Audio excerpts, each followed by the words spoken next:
Nah, ini sama-sama yang bikin emosi sebenarnya dikarenakan kasus COVID-19 kita tahu tidak hanya di Jakarta, tapi di seluruh Indonesia nampaknya ini meningkat cukup drastis, tidak hanya di Jakarta, Jogja, kemudian di Jawa Timur dan juga daerah-daerah yang lain. Ya, dan tentu saja dari masalah ini banyak juga yang bermunculan aksi yang tidak terpuji dan justru kontroversial dari sejumlah warga. Bahkan kalau kita lihat nih, ada juga aksi seorang pria yang menantang katanya akan memegang jasad penderita COVID hingga kepala daerah yang justru mengizinkan warganya untuk menggelar acara bersama. Aduh, bisa dilihat ya. Kita harus believe in science, kita harus percaya pada ilmu pengetahuan, jangan percaya pada hal-hal yang misalnya kita percaya pada diri sendiri terlalu pede ya kan, atau hal-hal klinik. Kita harus believe in science. So, coba kita lihat informasi berikut ini. Bahkan ada orang yang meninggal karena COVID. Inliners di tengah pandemi yang semakin menggila, ada saja tingkah warga yang meresahkan. Lihat saja tingkah pria yang satu ini. Terhadap COVID, saya akan pegang mayat tersebut. Kalau 2 hari saya meninggal, berarti benar COVID ada. Aksi warga Desa Ciwaru, Kuningan, Jawa Barat ini pun viral di media sosial. Namun, Polsek Ciwaru bergerak cepat mengamankannya bersama ketiga rekannya. Setelah ditangkap, ia malah meminta maaf dan mengaku sedang depresi. Alasannya saya membuat video itu saya depresi dengan keadaan. Mungkin kalau boleh jujur orang ya, punten. Wallahi mungkin hati kecil saya enggak percaya. Di sini menyesal nggak, Kang? Mungkin penyesalan ada. Kesenian, impik, monggo, jalan terus.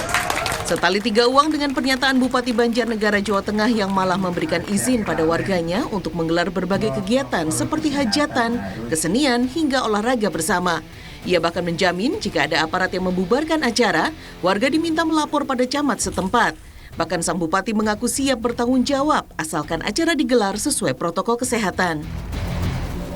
Saya 100% bertanggung jawab.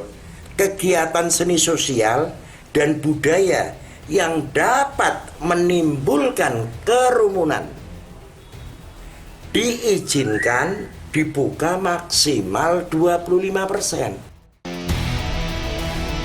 Budi Sarwono mengaku dirinya berpegang pada Instruksi Menteri Dalam Negeri nomor 13 tahun 2021 halaman 5 huruf H yang memang mengizinkan kegiatan digelar sesuai dengan prokes.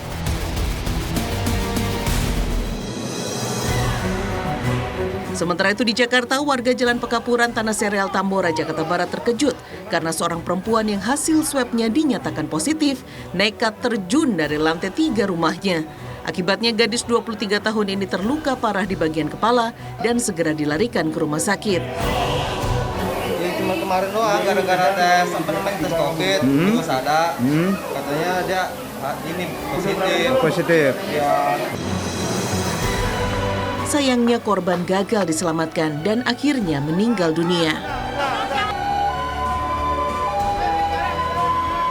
Ini kayak terlalu banyak berita buruk dalam satu tayangan begitu. Tapi kalau misalnya aku pengen membedah yang pertama yang tidak percaya, ini aku juga heran sih sebenarnya. Padahal saat ini kasus kematian saja ada 371 kematian per kemarin ini dalam satu hari. Artinya di Indonesia dalam 1 jam ada orang Indonesia yang meninggal 15 orang. Di 1 jam 15 orang meninggal karena COVID-19. Dan aku pun bisa relate juga karena Januari kemarin aku terserang COVID-19 dan butuh 3-4 minggu untuk sembuh.